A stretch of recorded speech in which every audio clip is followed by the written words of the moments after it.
সব মেল মিটিং ঠিক কব পৰা নাযাব। আমি আমাৰ মণ্ডল কংগ্ৰেছৰ নেতৃত্বত বুথৰ কৰ্মকৰ্তাৰ লগত এটা আলোচনাত মিলিত হৈ আছো। ঘৰুৱা আলোচনা কব পাৰে আপোনালোকে, কাৰণ ঘৰুৱা আলোচনা বহুত বেছি ভাল কাম দিয়ে। আমাৰ বুথ প্ৰেচিডেণ্ট মণ্ডলৰ কৰ্মকৰ্তাসকলে ঠিক কেনেকৈ কাম কৰি আছে, আমালোকৰ অঞ্চলত ক'ত অসুবিধা পাইছে, ক'ত সাংগঠনিকভাৱে শক্তিশালী কৰিব লগা আছে, এইবিলাকে আলোচনা কৰি আছো সামগ্ৰিকভাৱে কংগ্ৰেছ দলৰ উন্নয়নৰ কাৰণে। আৰু আপোনালোকে জানে ময়ো এইখন সমষ্টিতে পৰিছোঁ ডেলিমিটেশ্যনৰ কাৰণে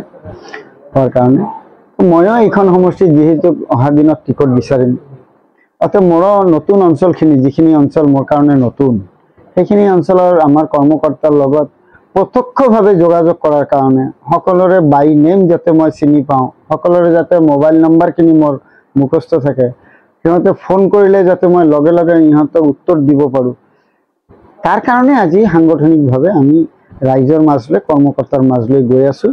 অকল ময়ে নহয়, এইটো সমষ্টিত বহুতে টিকট বিচাৰি আছে, সকলোৱে নিজৰ নিজৰ লেভেল বেষ্ট কাম কৰি আছে, তাৰ কাৰণে আমাৰ দলটো শক্তিশালী হৈ আছে।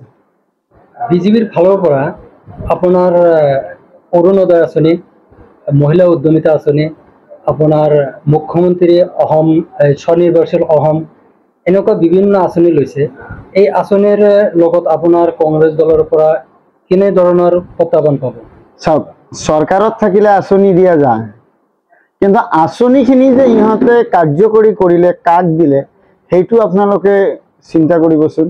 এতিয়া আঁচনি ইহঁতে কৰিছে অকল বিজেপিৰ কৰ্মকৰ্তাৰ কাৰণে, বিজেপিৰ বুথৰ সভাপতি, বিজেপিৰ আঞ্চলিকৰ সভাপতি, এইসকলেহে আঁচনি পাইছে। ইহঁতৰ পৰিয়ালত 4টা-5টাকে পাইছে।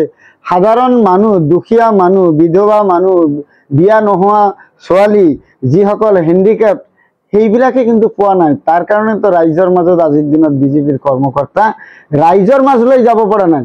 অকল ডাঙৰ ডাঙৰ চৰকাৰী টকাৰ খৰচেৰে ডাঙৰ অনুষ্ঠান কৰিছে আৰু বাধ্য কৰিছে আমাৰ সেল্ফ হেল্প গ্ৰুপৰ মহিলাসকলক অহাৰ কাৰণে।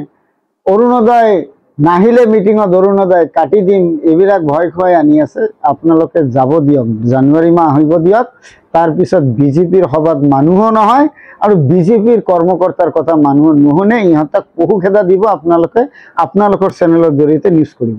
ইউডিএফৰ প্ৰত্যাহ্বান কেনেকুৱা হ'ব? মই এটা কথা কওঁ, কোনো এখন যুঁজে সহজভাৱে ল'ব নালাগে। আমি কংগ্ৰেছ দলে ৰাইজৰ মাজলৈ গৈ আছো, ৰাইজক আমি আমাৰ কথাখিনি বুজাই আছো। বিজেপি দলে যোৱা দিনবোৰত ইহঁতৰ ইস্তেহাৰত যিবিলাক কথা লিখিছিলে সেইবিলাক পূৰণ কৰিছে নেকি? আৰু আমাৰ যেতিয়া কংগ্ৰেছৰ চৰকাৰ আছিলে তেতিয়া যিবিলাক আমি কথা কৈছো সেইবিলাক আমি পূৰণ কৰিছো নে নাই? বিজেপিয়ে 15 লাখ দিব বিচাৰিলে, বছৰে 2 কোটিকে চাকৰি দিব বিচাৰিলে, বিদ্যুৎ বিল ফ্ৰী কৰি দিব বিচাৰিলে, এইবিলাক কৰিলে নেকি? ৰাস্তা ঘাটৰ উন্নয়ন হ'ল নেকি? এইবিলাক কথা কিন্তু ৰাইজে সুধি আছে। সেইকাৰণে ৰাইজে কৈছে বিজেপি কোৱা কথাখিনি পূৰণ কৰা নাই, তাৰ কাৰণে আমি এইবুলি বিজেপিৰ লগত নাই। আৰু ইউডিএফৰ কথা মই কৈছো,